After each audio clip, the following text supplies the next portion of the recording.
Have you heard about the new AI city being built on the fringes of Bangalore? The Greater Bangalore Integrated AI Bidadi Township. It sounds incredibly futuristic on paper, right? Luxury villas, high-tech corporate hubs, international schools, a massive 20,000 crore mega plan.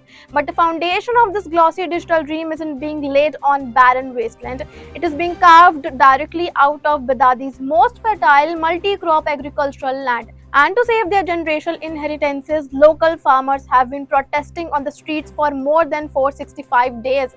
They're out there marching in massive bike rallies, but shockingly, their voices are being systematically suppressed. This brings us to the ultimate political hypocrisy in our country today. When the central government announces a project like the Great Nicobar Island Infrastructure Project, national opposition leader Rahul Gandhi is the first one to weaponize environmental and tribal rights. Sometimes he drives a tractor right into the parliament, posts emotional social media videos, and even goes scuba diving in Nicobar waters to highlight ecological vulnerability. Yet today in Karnataka, when his own Congress government and Karnataka Chief Minister D.K. Shivakumar is using administrative force to acquire thousands of acres of fertile agricultural farmland for corporate real estate, where is Rahul Gandhi today? Why isn't he standing up for these farmers? Rahul Gandhi, who claims on every public stage that the nation's assets are being sold to capitalists. But what is your own party doing in Karnataka? An entire thriving agricultural belt is being handed over for tech parks, and you have been silent for more than 465 days. If this isn't double standard, then what is? Let's talk about the catastrophic environmental toll of this AI city. Environmental activists warn that a staggering 15 lakhs trees will be chopped down for this project. But Bangalore Development Minister D.K. Shivakumar claims no, only 2 lakhs trees will be cut. Does D.K. Shivakumar knows more than the environmental experts? Clearly not. And even if we accept his number is 2 lakh, fruit-bearing coconut and mango trees a small amount. A tree is a tree. Whether you cut 15 lakh or you cut 2 lakh, you are still engineering an ecological disaster. Bidadi's entire microclimate is on the verge of ruin. Women and children are weeping openly, hugging their trees, reviving the iconic Apiko movement. Yet the Karnataka government only cares about the real estate speculation. And it's not just about the politicians. Where are the nation's high-profile activists sleeping today?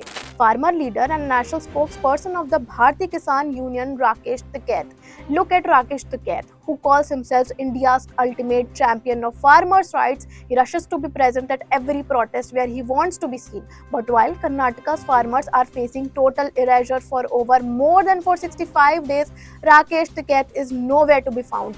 He sits on hunger strikes where the youth doesn't even care about his presence. But when the farmers, the actual food providers of the nation, are desperately crying out for support, he remains completely inactive and vanished. And what about Sonam Wangchuk, the so-called environmentalist, glacier man and social activist who raised his voice for Leh, who also sat down for a hunger strike at Jantar Mantar, but the cry of Karnataka's farmers not reached his ears yet? Doesn't this massive ecological loss qualify as environmental damage to him? When you claim to be an activist for the entire nation, why this selective concern? This is no longer just a local dispute in a few Karnataka villages. This is a battle for the survival of farmers across India. You can build concrete forest in the name of development, but when there's no ragi, no paddy and no pastures left to supply milk, will your AI feed the stomach of those farmers?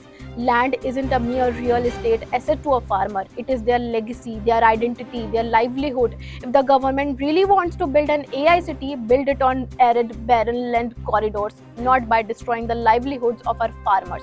We cannot let our farmers, our food providers of this nation, be sacrificed for corporate real estate speculation.